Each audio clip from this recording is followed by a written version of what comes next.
പണ്ടുകാലത്ത് ഒരു രാജ്യത്ത് വളരെ പ്രശസ്തനായ ഒരു രാജാവുണ്ടായിരുന്നു. പ്രത്യേകിച്ച് അദ്ദേഹം യുദ്ധത്തിന് പേര് കേട്ടതും വളരെ നല്ലവനുമായിരുന്നു. യുദ്ധത്തിന് പോകുമ്പോൾ അദ്ദേഹത്തിൻ്റെ കൂടെ ഒരു ആനയുമുണ്ടായിരുന്നു. ഈ ആന വളരെ ശക്തനും വിശ്വസ്തനും ധൈര്യശാലിയുമായിരുന്നു. യുദ്ധങ്ങൾ വിജയിപ്പിക്കുന്നതിൽ രാജാവിനെ വളരെ സഹായിച്ചിരുന്നു. എപ്പോഴൊക്കെ ആ രാജ്യത്തെ ജനങ്ങൾ രാജാവിനെ പ്രശംസിച്ചിരുന്നപ്പോൾ രാജാവ് അതിൻ്റെ ഈക്വൽ ക്രെഡിറ്റ് ആ വിശ്വസ്തനായ തൻ്റെ ആനയ്ക്കും കൂടി കൊടുത്തിരുന്നു. പക്ഷേ വർഷങ്ങൾ കഴിഞ്ഞപ്പോൾ കഥയൊക്കെ ആകെ മാറി. ആനയ്ക്ക് വയസ്സായി. ആനയുടെ പഴയ ശക്തിയും വേഗതയും എല്ലാം കുറഞ്ഞു. യുദ്ധത്തിൽ പങ്കെടുക്കാൻ പറ്റാതെയായി. കൂടുതലും ആന കാട്ടിലൂടെ അലഞ്ഞു തിരിഞ്ഞു നടക്കാൻ തുടങ്ങി. എന്നാൽ നല്ലവനായ ആ രാജാവ് ആനയെ അതിൻ്റെ ഇഷ്ടത്തിന് വിട്ടു. എന്നിരുന്നാലും ഒരു സമയം വരെ തൻ്റെയും രാജ്യത്തിൻ്റെയും വിശ്വസ്തനായ ആ ആനയെ എപ്പോഴും ശ്രദ്ധിക്കണമെന്ന് തൻ്റെ ഭടന്മാർക്ക് കൽപ്പന കൊടുത്തു.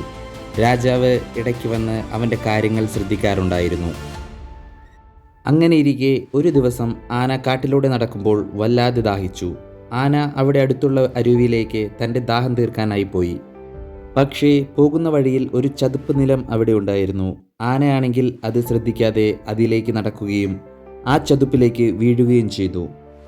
ആനയുടെ ഭാരം നിമിത്തം ആന ചതുപ്പിലേക്ക് പെട്ടെന്ന് താഴ്ന്നുപോയി. എത്ര ശ്രമിച്ചിട്ടും ആനയ്ക്ക് കയറുവാൻ സാധിച്ചില്ല.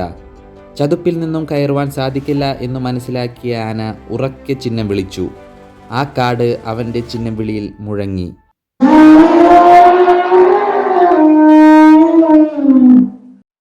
പെട്ടെന്ന് തന്നെ അവിടേക്ക് ജനങ്ങളും ഭടന്മാരും വന്നു. കൂടാതെ രാജാവ് തൻ്റെ ബെസ്റ്റ് ഭടന്മാരുമായി അവിടെ എത്തി. രാജാവിനെ കണ്ടതും ആനയ്ക്ക് ആശ്വാസമായി.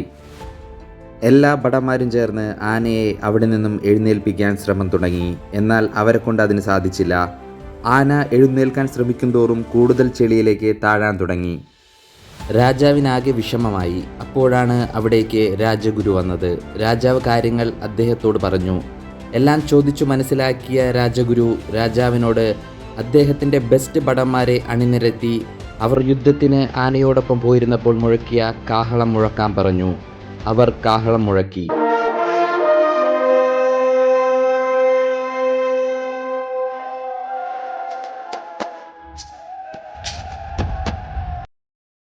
ആ ശബ്ദം കേട്ടപ്പോൾ ആനയുടെ മട്ടുമാറി. ആനയ്ക്ക് താൻ യുദ്ധത്തിന് പോവുകയാണ് എന്ന തോന്നലുണ്ടായി. അവൻ തൻ്റെ മുഴുവൻ ശക്തിയും എടുത്ത് ആ ചതുപ്പിൽ നിന്നും അവൻ പുറത്തു വന്നു.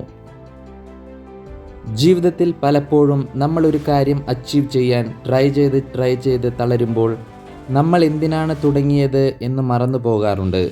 എപ്പോഴും നമ്മൾ എവിടെ നിന്നാണ് ഇവിടെ വരെ എത്തിയത്, ഇവിടെ എത്താൻ കഷ്ടപ്പെട്ട കാര്യങ്ങൾ, ജീവിതത്തിൽ നേരിട്ട പല പ്രതിസന്ധികളെയും നമ്മൾ തരണം ചെയ്ത് വന്നതും നമ്മൾ മറക്കരുത്.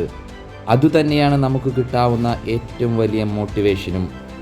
When you feel like quitting, remember why you started and always remember your struggles. Thanks for watching. See you again. Have a nice day.